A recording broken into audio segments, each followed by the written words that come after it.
আরে বাবা, কি বিশ্রী রান্না হয়েছে। তরকারিতে কি কোনো জিরে বাটা আদা বাটা কিছুই দেয়নি না? কই গো রাধুনী ঠাকুর, কোথায় গেলে?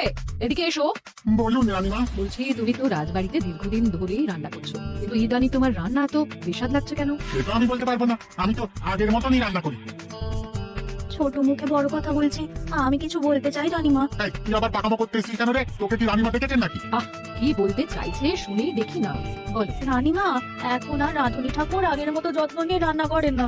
রান্নাঘরে পড়ে পড়ে ঘুম হয় আর তাড়াহুড়ো করে কোনো রকমে রান্না করে দেন। একদম বাজে কথা বলবি না। বাজে কথা না রানীমা, শিল নোড়ায় বাটতে ওনার কষ্ট হবে বলে আজকাল রাধুনী ঠাকুর শুধু জিরে ফোড়ন দিয়ে রান্না করেন। এত বেতন দিয়ে তোমাকে রাখা হয় কি এই ফাঁকিবাজির জন্য? কি মানে ভুল হয়ে গেছে। এর যদি এই ভুল করার ইচ্ছে হয় তাহলে তল্পি তল্পা গুটিয়ে বাড়ি গিয়ে ভুল করো, মনে থাকবে? মনে থাকবে মহারাজ। কি হচ্ছে বলো তো রানী? সকালে বাগানে পাইচারি করছিলাম, দেখি মালি একটা কাছেও জল দেয়নি। এই গরমে জল না পেলে যে গাছপালাগুলো মরে যাবে। সবাইকে এবার মনে হচ্ছে বলে বলে কাজ করাতে হবে।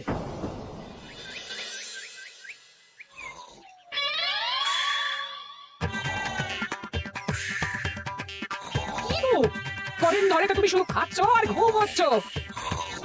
বাজার দোকান কিছুই নেই গো, রাজসভাতেও যাও না। কি যে করি। কি গো দিদা, দাদু আজও ঘুমাচ্ছে? কি বলবো বলতো? আমরা কিছু একটা ব্যবস্থা করছি, দাঁড়াও। ওঠো দাদু, আর কত ঘুমে? উড়ে নি নাকি সীমা থাকে? ওঠো বলছি, ওঠো ওঠো না। আমি বুঝতে পারছি বাড়ির কাজ বাজার দোকান এসব না করার জন্য তুমি পড়ে পড়ে ঘুমাচ্ছ। দাদু কাছে ফাঁকি দিচ্ছে দিদা। দে পুটি, আরে সরসরি দে।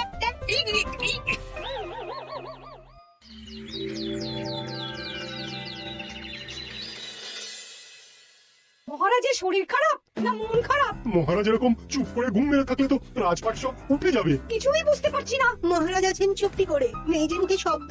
ফাঁকি দিলে এবার তাকে করবো আমি জব্দ।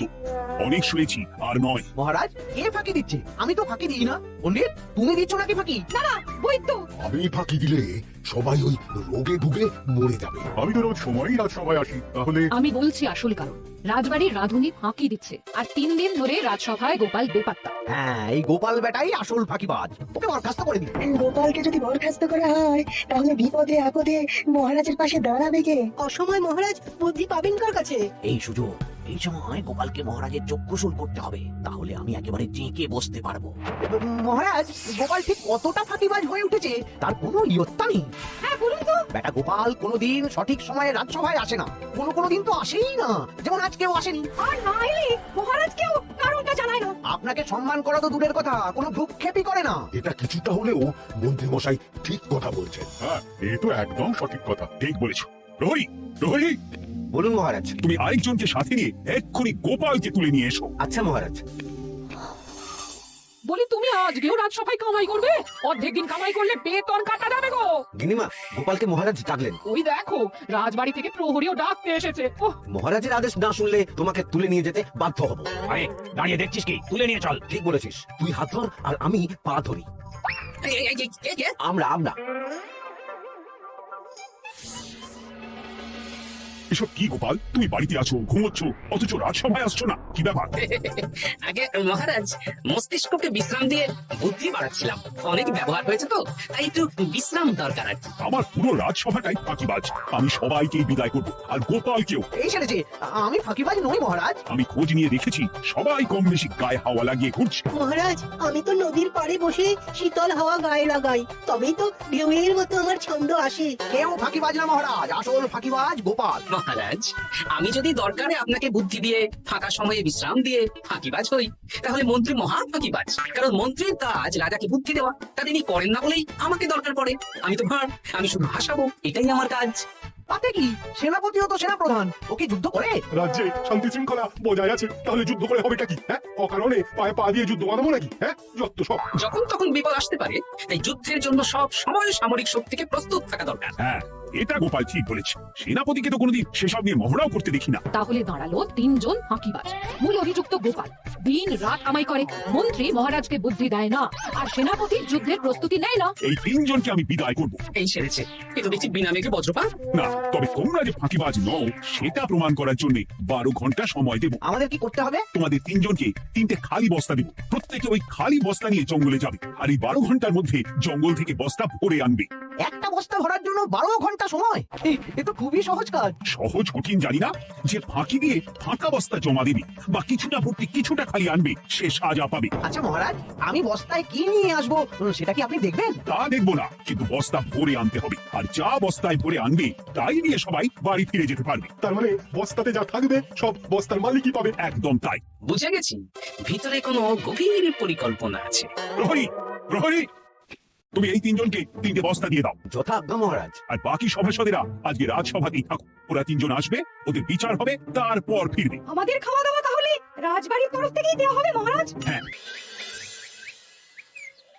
জঙ্গলে তো যাচ্ছি, কি নেবো? গোপাল, আমি বলি কি, তুমি বরং আমার বস্তায় ঢুকে যাও, আমি তোমাকেই নিয়ে ফিরে যাই, লেটা চুকে যাবে। আপনি যদি একা আমাকে বস্তায় ভরে নিয়ে যেতে পারেন তো চলুন। একা এই সেরেছে। দাঁড়ান, আমি আপনার কাঁধে চড়ে দেখি আপনি আমাকে বইতে পারবেন কি পারবেন না। না না, মুখ কষ্ট বলে ফেলেছি, মাথা খারাপ নাকি? তাহলে নিজের মতন থাকুন। এমন কি বা আছে এই জঙ্গলে, আমার কাজে লাগার মতন তো কিছুই দেখতে পাচ্ছি না। ওই তো ওই দিকটা একটু ছায়া আছে বেশ, ওই গাছের নিচে গিয়ে বিশ্রাম নেই। সেনাপতি, অত চিন্তা ভাবনা করার কিছুই নেই। মহারাজ তো আর দেখবেন না আমরা বস্তায় কি ভরে নিয়ে যাব। 12 ঘন্টা অনেক সময়। এখন বিশ্রাম নাও। আপনার ইঁদুরের পেট, আপনি বিশ্রাম নিন। দেখি জঙ্গলে থেকে কিছু ফল পেড়ে আগে খাই, তারপর না হয় ওই বস্তাটা ওই ফলগুলোর খোসা আর মাটিতে পড়ে থাকা পাতা দিয়ে ভরিয়ে মহারাজের কাছে নিয়ে যাবো। হ্যাঁ, বস্তা যখন বাড়ি নিয়েই যেতে পারবো, তাহলে বনের সব থেকে ভালো ভালো ফলগুলো আগে ভরে নি। গিন্নিকে এবার বলবো, বাজার আনি না তো কি হয়েছে, দেখো কত ফল এনেছি।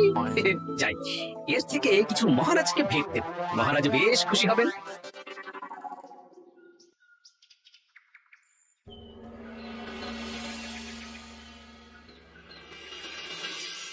উফ, এই এত বড় জ্বালার মতো পেটখানা নিয়ে এই পেল্লাই গাছে উঠবো কি করে? দূর দূর, আশেপাশে ঢিল পাথরও দেখতে পাচ্ছি না। এই বুড়ো বয়সে হাড়গোড় ভাঙলে সে এক খারাপ ব্যাপার হবে। আরে, দূরে ওদিক থেকে আওয়াজ পাওয়া যাচ্ছে, তার মানে এই বনে কেউ এসেছে। ভাই মদন, এই গাছটা ঝড়ে ভেঙে অনেকদিন পড়েছিল, এটা তো নেবই। তুই ওদিকে দেখ, কত মোটা একটা সেগুন গাছ রে। ওই গাছটা নিয়ে গেলে আমরা 1 বছর বসে খেতে পারবো। তাহলে আর দেরি কেন, হাত লাগা। আরে আরে আরে, করো কি, এগুলো সব আমাদের মহারাজ কৃষ্ণচন্দ্রের পছন্দের গাছ। ভুলেও এই গাছ কেটে নিয়ে যাওয়ার ভাবনা চিন্তা করো না। আর ওই সেগুন গাছটা তো মহারাজের সবচেয়ে প্রিয়। আরে মহারাজ কি করে জানবে শুনি, এই বনে তো তিনি ভুল করেও আছেন না। এই যে আমি আসি, আমি মহারাজের দূত। তোমরা যদি ভুল করে ওই সেগুন গাছে হাত দাও, তাহলে কিন্তু তোমাদের গর্দান যাবে। এই সেরেছে, কিন্তু আমরা তো কাঠুরিয়া, কাঠ ছাড়া পেট চালাবো কি করে? সে তোমাদের ব্যবস্থা তোমরা করো, অন্য অনেক কাজ আছে। এই সামনের গাছটা মরে পড়ে আছে, এটার কাঠ আমরা নিয়ে যেতে পারবো তো? তা পারবে, এতে এত চিন্তার ব্যাপার নেই। গোপাল আছে যখন, তখন এই রাজ্যের কেউ মুশকিলে থাকবেই না। শুধু তোমাদের একটা কাজ করতে হবে। কি কাজ? এই নাও বস্তা, আমার জন্য এই জঙ্গল থেকে টাটকা বিভিন্ন ফল পেড়ে এই বস্তা ভরে দাও। তাহলে মহারাজকে আর তোমাদের কথা বলবো না, বুঝলে? আর তোমাদের যাতে রাজবাড়িতে কোনো কাজ হয় সেই নিয়ে মহারাজের কাছে সুপারিশও করো, কেমন? বেশ বেশ, তুমি তাহলে এখন এখানে বিশ্রাম করো, আমরা তোমার বস্তা ভরে ফল নিয়ে আসছি। ঠিক আছে, আমি তোমাদের কুঠার পাহারা দিচ্ছি, তোমরা ভালো তরতাজা ফল বস্তায় ভরে নিয়ে এসো।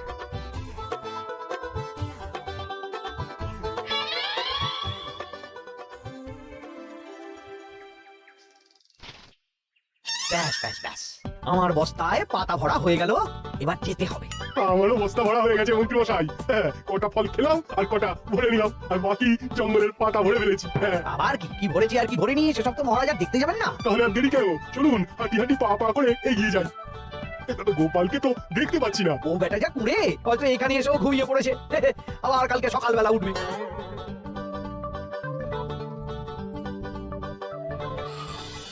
এই যে হ্যাঁ, এই যে হ্যাঁ, কে? আমরা। ও, বলো, বস্তা ভরে এনেছো? হ্যাঁ, ভরে এনেছি। তাহলে চলো রাজসভায় যাই, তোমাদের একেবারে মহারাজের সাথে পরিচয় করিয়ে দেবো, কাজের ব্যাপারেও বলবো। চলুন, চলো চলো চলো।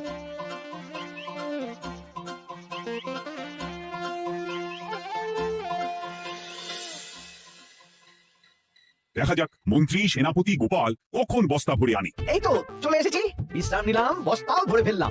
এই দেখুন মহারাজ, আমিও বস্তা ভরে এনেছি। বাহ, তোমাদের বস্তা দেখে তো মনে হচ্ছে খুব হালকা। হ্যাঁ, আপনি যখন আমাদের বস্তা ভরে কি এনেছি সেটা দেখবেন না, তখন অত খাটাখাটনি করে কি লাভ মহারাজ? কিন্তু গোপালের এখনো অব্দি দেখা নেই, ও কি সোনা গয়না ভরে আনছে? গোপালটা কুড়ে আর ঘুম কাতুরে, হয়তো জঙ্গলেও ঘুমিয়েই পড়েছে। মহারাজ, আপনি একটা কাজ করুন, আমাকে আর মন্ত্রী মশাইকে যুগ্মভাবে বিজয়ী ঘোষণা করে দিন, ব্যাস।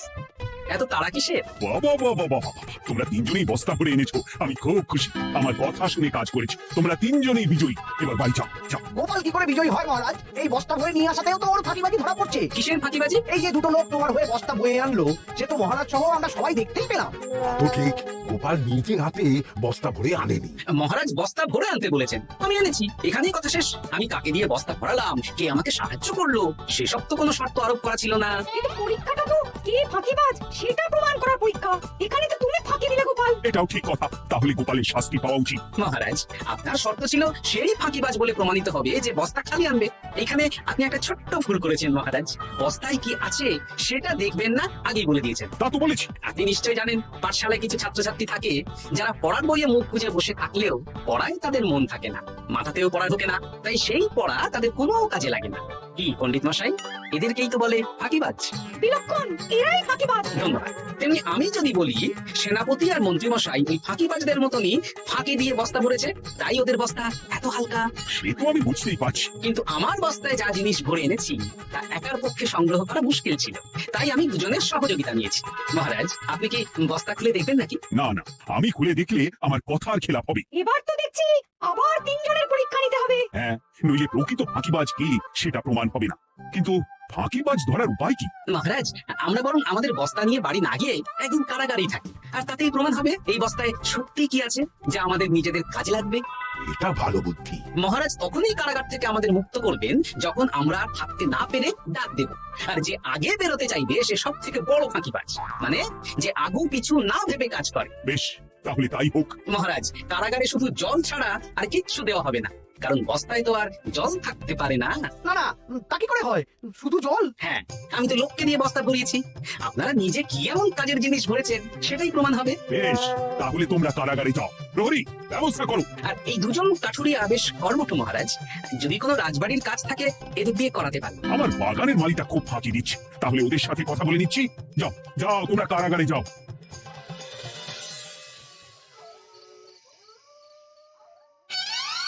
ওরে বাবারে, কি খিদে খিদে পাচ্ছে রে। দেখি বস্তায় কি আছে দেখি। দু একটা পচা ফল, দেখি দেখি একটু ভালো আছে। এটা একটু ভালো আছে। এটাই খাই, এটাই খাই।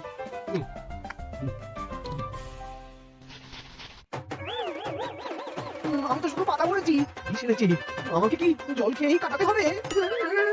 এবার আমি দেখি। আহ, টাটকা ফল আর জল। আমার কাছে যা ফল আছে এগুলো খেয়ে আরাম করে 5-6 দিন কেটে যাবে। ও গোপাল, আমাকে কোনো ফল দাও না গো। ও গোপাল, আপনি এখান থেকে উঠুন, অন্য বাগানে ফুল হয়ে ফুটুন, ফল খাবেন। এখন কর্মফল ভোগ করুন। ওরে বাবা, জল খেয়ে আর কতক্ষণ কাটাবো?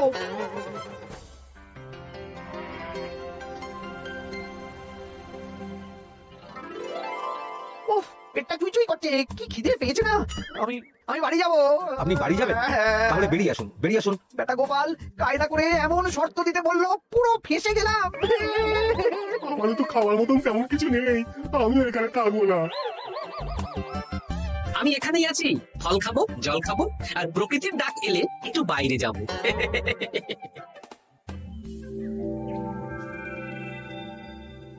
কি তোমরা কারাগারে এক রাতের বেশি তো থাকতেই পারলে না? কি আর করবো বলুন মহারাজ, আমরা তো আর গোপালের মতন বস্তা ভরে টাটকা ফল নিয়ে আসিনি। বেটা গোপাল আমাদের দেখিয়ে দেখিয়ে ফল খাচ্ছিল, ওতে আমাদের খিদে আরো বেড়ে যাচ্ছিল। তাহলে এরা দুজনে তো হার মেনে নিল। গোপাল কি করছে? গোপাল খাচ্ছে আর ঘুমোচ্ছে। ওকেও নিয়ে এসো। আচ্ছা মহারাজ। একই মহারাজ, আমার তো এখনো বাইরে আসার ইচ্ছে হয়নি। কি আর করা যাবে, ওরা হার মেনে নিয়েছে, তার মানে তুমি জয়ী হয়ে গেলে গোপাল। আমার বস্তায় ভরে অনেক ফল এনেছিলাম, এখন অনেক আছে। আপনি তাহলে বাকি ফলগুলো নিয়ে নিন। তাহলে তো এটাই প্রমাণ হলো গোপাল কাজের সময় ফাঁকিবাজি দেয় না, শুধু বুদ্ধি বাড়ানোর জন্য একটু বেশি ঘুমোয়। এই নাও গোপাল, তোমার উপহার। মহারাজ, আমি সময়ের কাজ সময় করি আর বাকি সময় একটু ঘুমাই। আমার এখন ঘুম দরকার মহারাজ, কাল থেকে অনেক ধকল গেল যে। বেশ, তোমাকে ঘুমানোর জন্য 1 সপ্তাহ ছুটি দেওয়া হলো। ধন্যবাদ মহারাজ। কি সেনাপতি আর মন্ত্রী মশাই, এবার বুঝলেন তো ফাঁকি দিলেই ফাঁকে পড়তে হয়, তাই কাজ করলে ভেবে চিন্তে করুন। চলি, খুব ঘুম পাচ্ছে।